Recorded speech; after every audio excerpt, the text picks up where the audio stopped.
Ke Deputy Commissioner ke East Khasi Hills District hak Laipau Terik Risau Arhaja Arpusau kalau penbenar ban pleno ke jingyat ki kali na surak tem yo maulong ke bepenya so ya ke yo maulong sebimola kata na du ke South Terik Unai Wing Arhaja Arpusau. Kini ke surak kadai ke belakang yat kali na du benai jemang jong senam Arhaja Khatpra hadin bemi ke jingyaki persya ya ki harijan ki besa hak ketega jaka.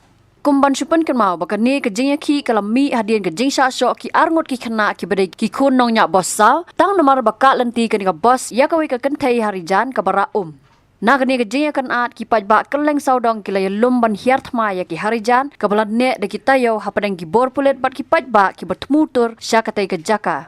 Hak hukum ke Deputy Commissioner ke Kong RM Kurba kala pentip baya ke no entry na maulong hat sebimula la weng no na du ke South Terik Unai Wing Arhaja Arpusau tangah padang kepor prabajemen step haduk sau baje janmit. Ke jing pentip baya ke ni ke hukum la penmi na ke daw ban pendunai ke jing dheng kali hayodu ba ke jing yat bet yat renti jongki kali.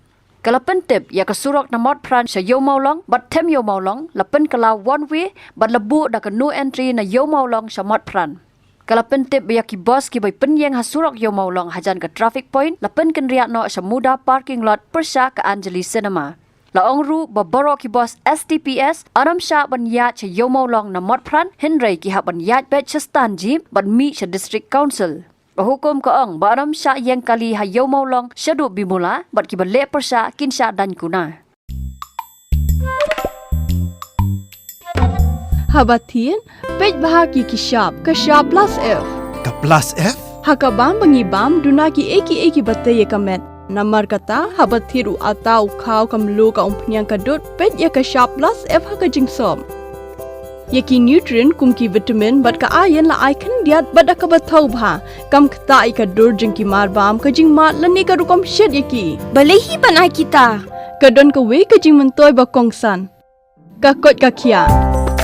Ka nutrition bakam bha ka jing im bakam bha pendon kam daki mar ba modon ka shop plus F menta kasni Lawan Ra Shafi Lingba ko office jong Commissionerate of Food Safety Meghalaya.